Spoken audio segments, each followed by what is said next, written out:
afasia acústico-amnésica. Bueno, la elaboré yo, voy a dar la clase el día de hoy y, bueno, coordinó la doctora Leiva. Entonces, empezamos con los sinónimos de esta afasia. Se puede llamar afasia transcortical sensorial, afasia acústico-mnéstica o afasia acústico-amnésica.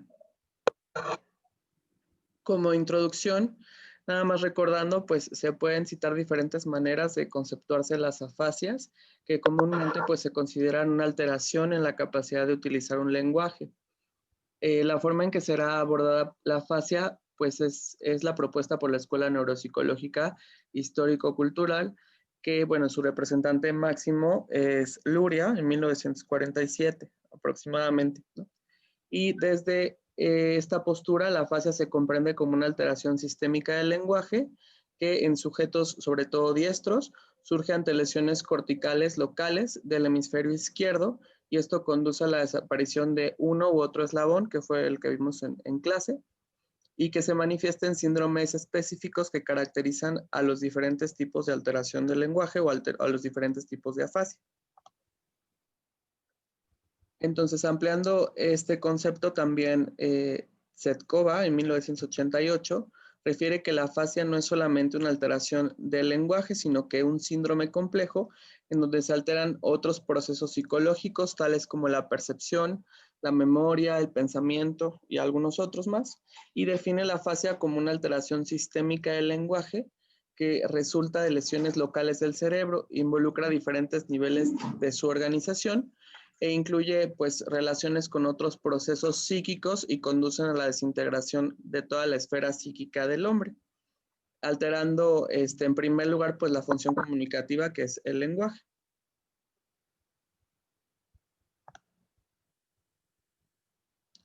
Y bueno, esta función comunicativa que es del lenguaje tiene alteración propia del lenguaje, alteración en la comunicación verbal, alteración en los procesos psíquicos, incluso también cambios en la personalidad y, bueno, la reacción que tiene el paciente a su propia enfermedad. Todo esto va a influir en su enfermedad, en la afasia, ¿no? Y dependiendo del tipo de afasia también es, digamos, el distinto grado de afección. Hay algunos tipos de afasia que tienen más cambios en la personalidad que otro tipo de afasia, por ejemplo. Y bueno, ya comenzando con la afasia acústico-amnésica, vamos a ver dónde se encuentra la lesión. La lesión está en la parte posterior de la circunvolución temporal media, en áreas de Brodmann 21 y 37, en esta zona. Entonces, estas regiones corticales se relacionan no solo con el analizador auditivo, sino también con el analizador visual, así como otras regiones del cerebro, como regiones límbicas, responsables también de los procesos de memoria a corto y largo plazo. También se relacionan con la memoria verbal. Esta región medial temporal izquierda, recordemos que sobre todo el área 37 lleva a cabo la función de almacenar y de guardar toda la información que se recibe del exterior. Y bueno, hay una disminución del volumen de la memoria verbal y se asocia también a dificultad tanto como memoria verbal como a la representación visual.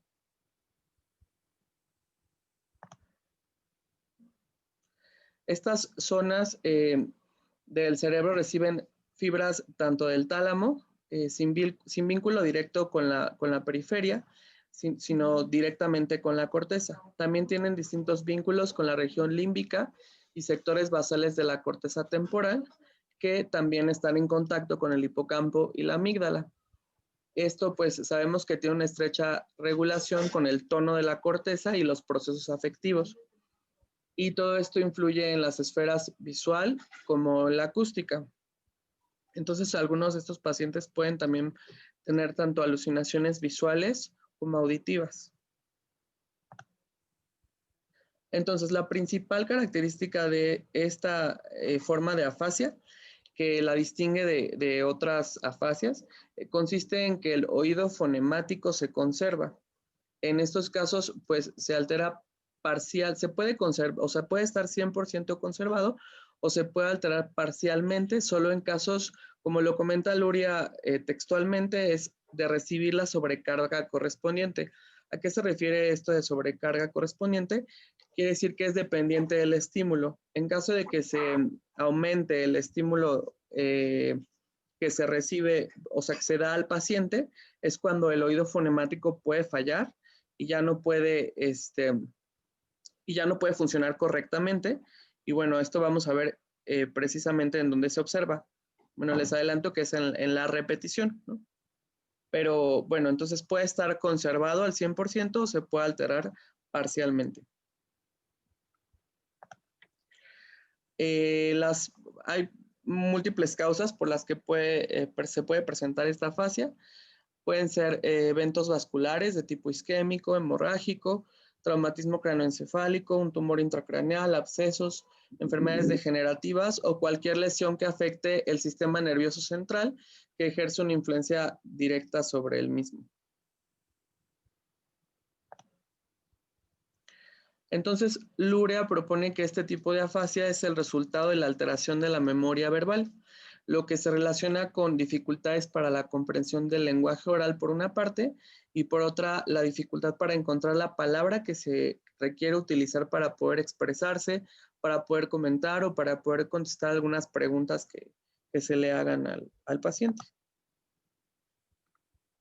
Entonces, en la clínica se caracteriza por la alteración del eslabón de la memoria verbal operativa, que si recordamos, bueno, como ya lo comenté, está en las áreas de Brown 21 y 37.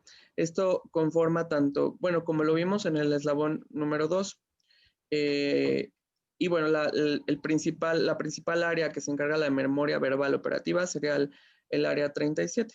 Entonces, en la parte expresiva se caracteriza por la alteración del lenguaje espontáneo, la repetición y la denominación de objetos. Lingüísticamente se altera el discurso narrativo y la conversación. Esto por falta de productividad pragmática, de coherencia, de complejidad y de cohesión. También se relaciona con las dificultades para la comprensión del lenguaje oral. Ahorita lo voy a ir desglosando poco a poco. Alteración de subtextos y alegorías y, bueno, ausencia o enajenación del significado y del sentido de las palabras. Dicen en la literatura que estos pacientes incluso, bueno, mejor lo voy desglosando poco a poco. En el lenguaje espontáneo, el paciente conserva la viveza melódico-entonacional. Es un lenguaje fluente, que si bien Luria no las clasifica en fluente o no fluente, es importante saber que es un lenguaje fluente. Puede presentar anomias, presenta parafasias semánticas o neologismos, y sus contestaciones son concretas. Si le preguntas al paciente, normalmente te responde con un sí o no o algo muy, muy concreto. Y bueno, la estructuración gramatical pues está intacta. En cuanto a la repetición, bueno, puede repetir sin esfuerzo algunos fonemas parecidos. Repiten fácilmente palabras aisladas, sin cambiar su composición acústica y sin dar parafasias literales. O sea, lo que estos pacientes, digamos, en pocas palabras, no les cuesta trabajo es repetir lo más simple, ¿no? Ya sea fonemas aislados, sílabas, palabras, pero al momento de como aumentar el estímulo es cuando les va a costar trabajo, ya sea en secuencias largas, 3 o 4 series de palabras, al intentar memorizar palabras que se indican de forma verbal. Y bueno, sustituyen palabras necesarias con la reproducción perseverante de palabras previas. Por ejemplo, si les pedimos repetir una oración, Pedro va a la tienda, puede ser que empiecen a repetir, o sea, que digan Pedro va y luego digan Pedro, Pedro, Pedro. O sea, perseveren con la primera palabra que se escuchó, que es la que, digamos, se mantiene y ya no pueden repetir el resto de la oración. Entonces, también pueden tener una repetición prolongada. En cuanto a la denominación, pueden presentar parafasias semánticas, circunloquios al denominar objetos o partes corporales, por todo lo que ya comenté que la memoria verbal está afectada, pues no encuentran justo la palabra para indicar algún objeto que ellos quieran o que alguien le indique que tenga que mencionar. Entonces, podrá nombrar uno o dos objetos, sin embargo, al pedirle que lo nombre en secuencia, no lo podrá hacer a partir del segundo o tercer objeto. Entonces, el paciente puede igual perseverar en el nombre dado con anterioridad y la ayuda verbal, o la ayuda fonológica no facilita la denominación.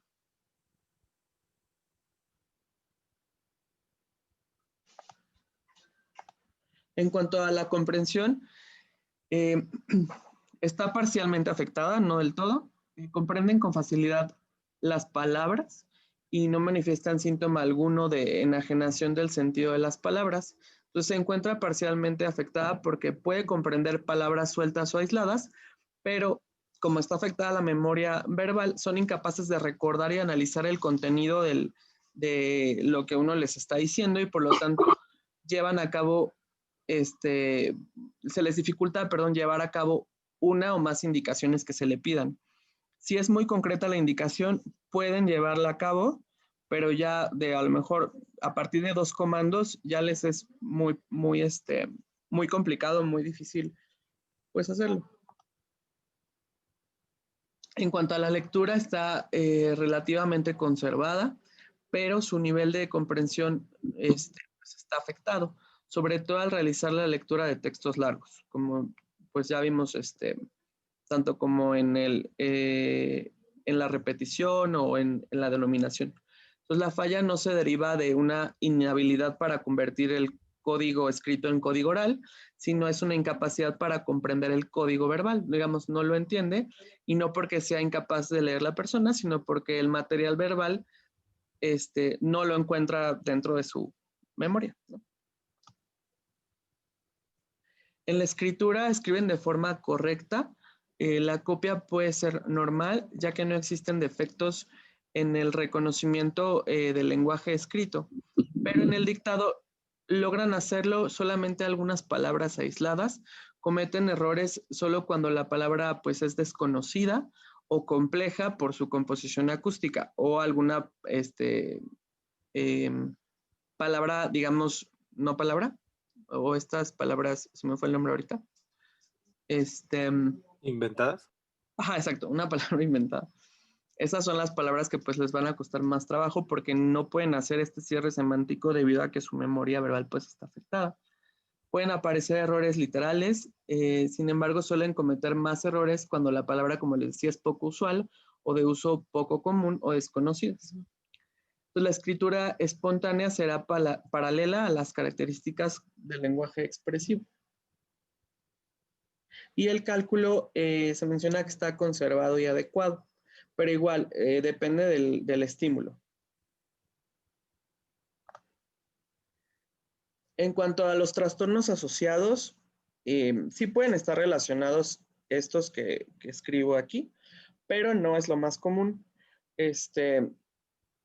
Depende también, pues, como veíamos en la clase previa, pues del daño y de lo mucho que abarque la lesión o de lo poco que abarque la misma. Entonces, pueden presentar alteraciones en la visión, como pérdida del campo visual derecho, una hemianopsia, problemas sensoriales, como es la hemihipoestesia, o heminegligencia derecha, que es la falla para reconocer, responder, orientarse hacia estímulos presentados en el hemicuerpo derecho. Y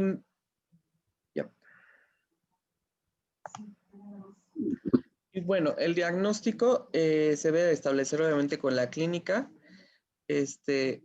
ver qué alteración del lenguaje presenta el paciente, hacer una exploración física completa y bueno, hacer toda pues sí, la exploración que hacemos en cuanto al lenguaje, la lectoescritura. Se recomienda evidentemente hacer un estudio de imagen. En este caso puede ser una tomografía computada con contraste o una resonancia magnética nuclear. Y también decía que se recomienda hacer un electroencefalograma, sobre todo para descartar algún foco epiléptico posterior a un evento vascular cerebral. Y adicional se sugiere aplicar diferentes tipos de tests. Lo que recomendaban es el test de memoria, por ejemplo, de Ardila, procesos intelectuales de Barcelona, la figura del rey, que evidentemente va a estar muy, muy afectada, cubos Wise o la prueba de memoria de California. En cuanto a la rehabilitación, se recomienda establecer la relación imagen-palabra justo para recuperar la relación entre la palabra concreta y la categoría a la que pertenece esa palabra. Se utilizan imágenes, digamos que ya reconoce el paciente, o sea, las que tiene él ya conservadas, y también se trabaja con imágenes que el paciente dibuja y con palabras escritas. Se debe aumentar poco a poco el volumen de la retención verbal y esto lo hacen por medio de sopa de letras, crucigramas, lista de palabras, dictado de grupos de palabras y palabras. Y para incrementar la retención y la comprensión de los textos se debe utilizar las diversas opciones en las tareas de esta etapa para fortalecer la superación de los efectos reductivos del volumen y la retención del material. Y por último, les puse este cuadro que resume, bueno, lo que ahorita les expliqué, bueno, hablamos. Y bueno, aquí viene la localización de la lesión, el espontáneo, la comprensión, la denominación, la repetición, la lectoescritura, los trastornos asociados y bueno, el pronóstico. Es como un resumen pequeño para que lo tengamos ahí. Y sería todo.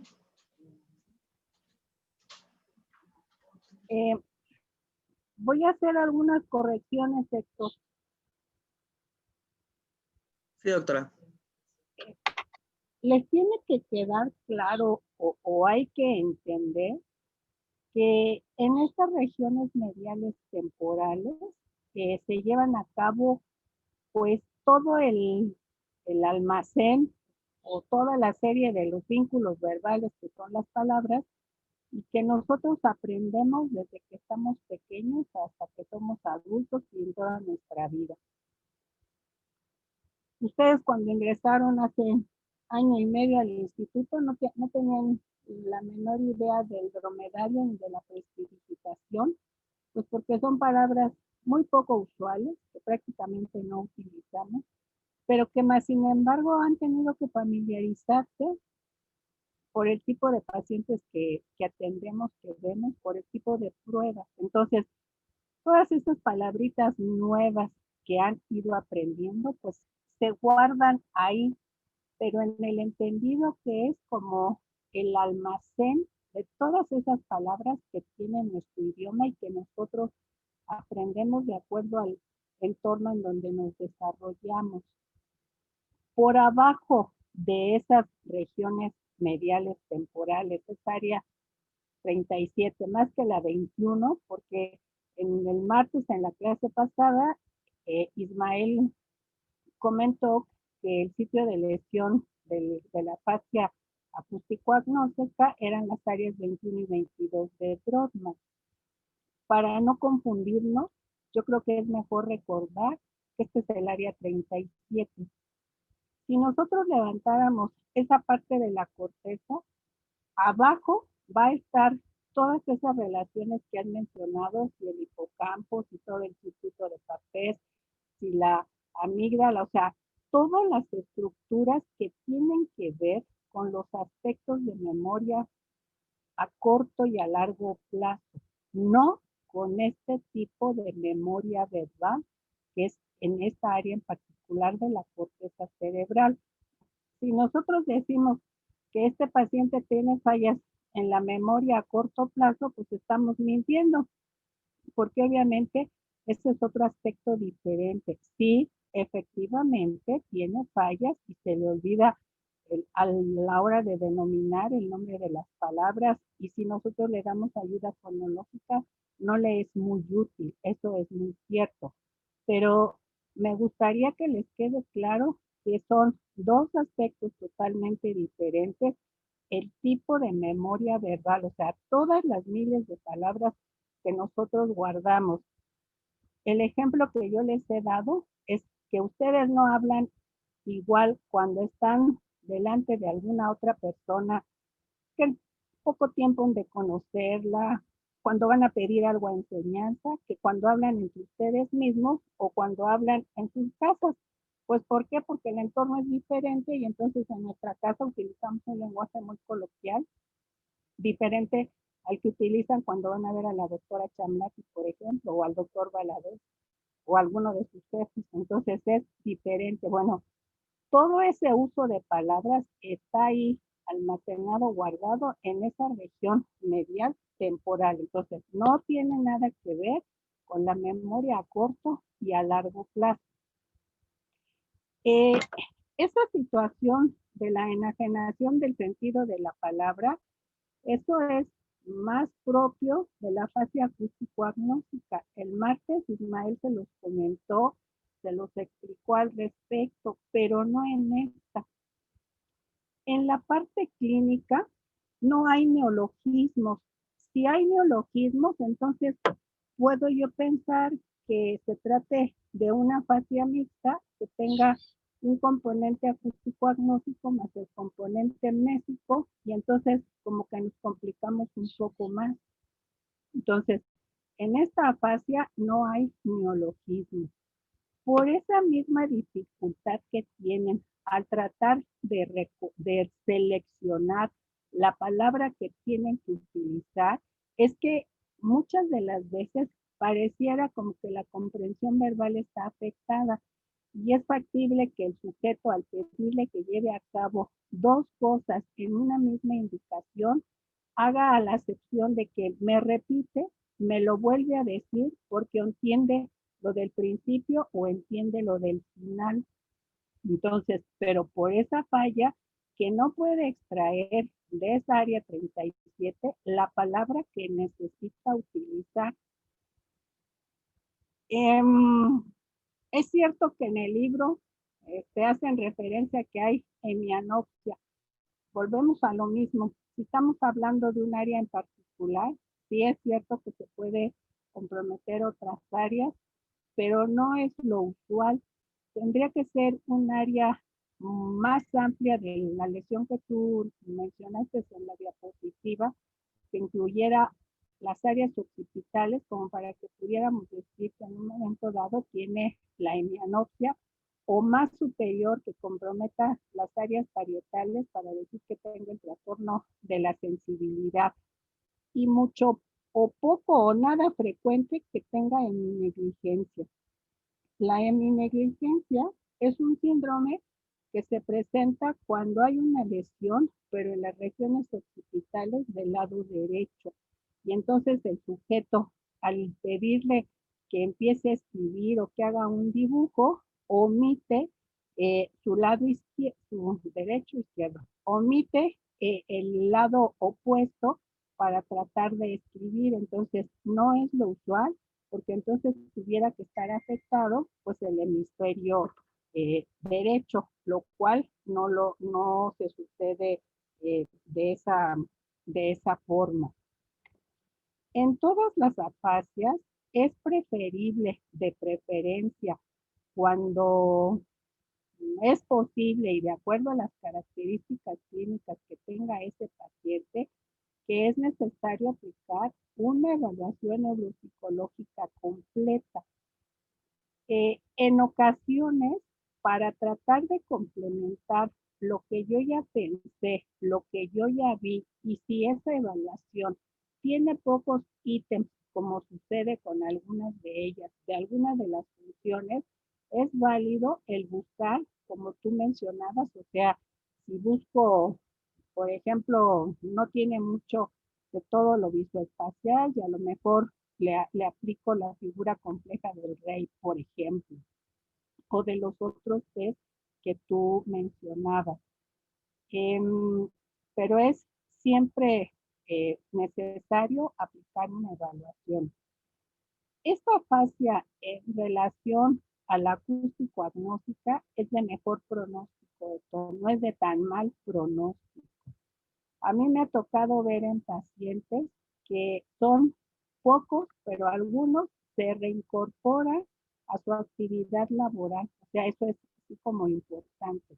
A pesar de que tuvieron el problema, eh, muchas de las veces se apoyan en la escritura si es que no alcanzan a comprender al 100%, o la frase de ¿me puede hablar despacio? No me hable tan rápido para que yo le entienda, pero no es porque tengan falla en cuestión de la audición periférica y mucho menos a nivel central, sino porque obviamente se combina que no hay como esa adecuada selección de todas las palabras. pero si es necesario que también revisen o lean en cuanto estuvimos viendo en esta clase el sistema funcional complejo del lenguaje, o sea, qué hacen las regiones mediales temporales con respecto al lenguaje para que les pueda quedar más claro, pero no con aspectos de la memoria a corto y a largo plazo. O sea, más adelante veremos amnesias y verán que el sustrato anatomofisiológico pues es diferente, nada tiene que ver esta región medial temporal. No sé si tengan alguna duda.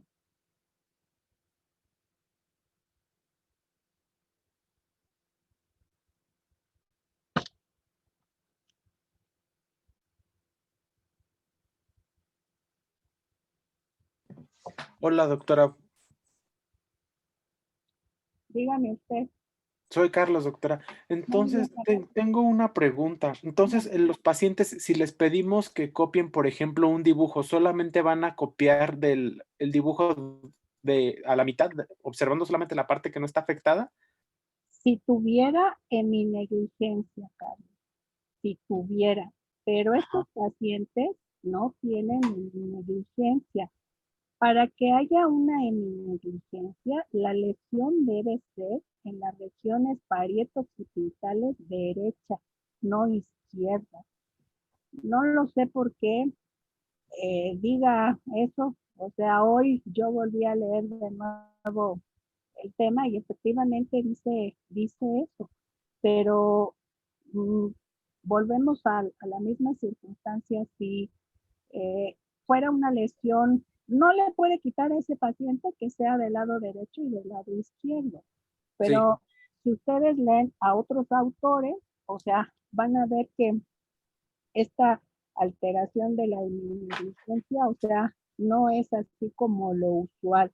Eso lo encontramos más en las lesiones derechas. Pero entonces, si está lesionado el lado derecho, haz de cuenta que omiten su lado izquierdo a la hora que escriben. Y entonces solamente copian lo que está, perdón, de un lado. Pero esos pacientes no tienen heminegligencia. Ok, Hay gracias, doctora. hay un síndrome que se van a dar a la tarea de buscar de la heminegligencia. Justo en el libro de Luria viene ahí un apartado de esa patología. No es frecuente, pero sí se llega a presentar para que lo puedan entender. O sea, se omite todo lo que esté del lado izquierdo de la persona. Ajá. Ok, ¿así lo buscamos, doctora, como en mi negligencia nada más? Sí. Está bien, doctora, gracias.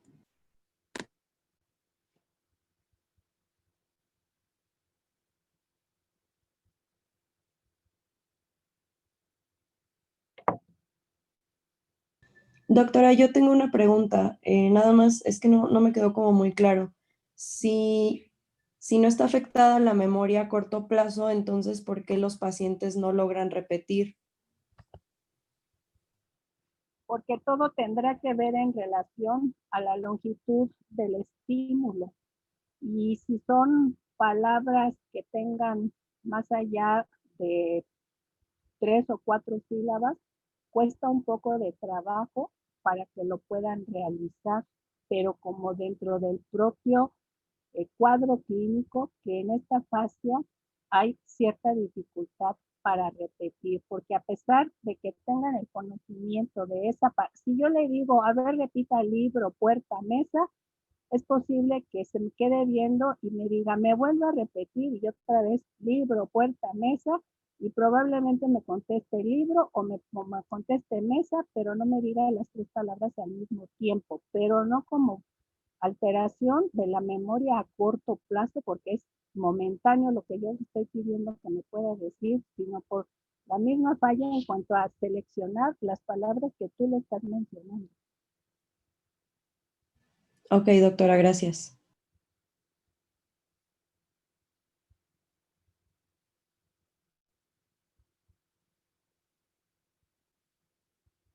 poca sapiencia.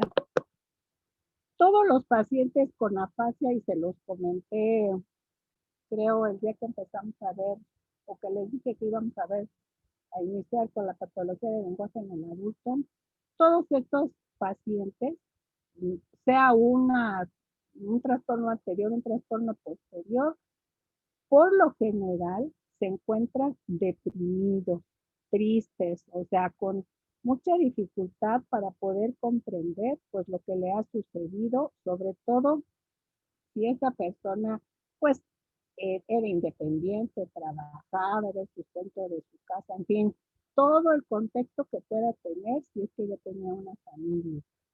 Entonces, eso hace que no es que sea el trastorno psiquiátrico de ese cambio de la personalidad, sino más que nada sea el trastorno depresivo, que en muchas ocasiones es así como muy severo, porque se requiere el tratamiento con algún antidepresivo, pues más allá de los 6, de los 12 meses, para que trate de mejorar y pueda tener buenos avances. Pero hablar de que tenga un trastorno psiquiátrico de la personalidad, pudiéramos entonces a lo mejor agregar, si hay pacientes que tienen un trastorno psiquiátrico, verbigracia, esquizofrenia o alguna de esas alteraciones raras, más el problema de la afasia. Sin embargo, en todo el tiempo que yo tengo en el servicio, eso no me ha tocado ver. Lo he visto, por ejemplo, los pacientes reclusos que estuve viendo el año pasado, pues sí, algunos tienen así un trastorno, si el obsesivo compulsivo, no tenían afasia, por supuesto, eran algunos problemas de memoria, pero no así como tan ligado.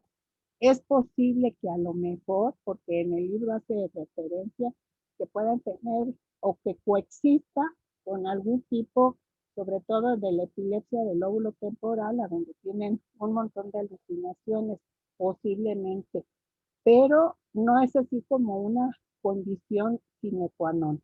Yo he visto pacientes con epilepsia del lóbulo temporal, pero más que nada hacen referencia a algunas fallas de memoria, pero a largo o a corto plazo, o anterógrado o retrógrada, son las fallas que puedan presentar, pero no el trastorno del lenguaje de la fase adulta.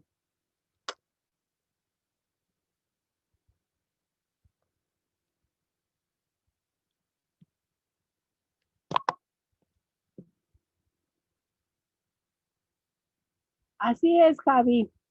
La que tú vas a expresar es la de mejor pronóstico. Esa se parece, no les digo a qué se parece, pero esa es la que tiene mejor pronóstico, la fase amnésica, porque prácticamente la falla y lo que nos explicabas a ese respecto es la que mejor pronóstico tiene. De esa fase adelanto, me ha tocado ver que el paciente se reincorpora prácticamente a sus actividades que hacía previamente en comparación de estas dos Javier.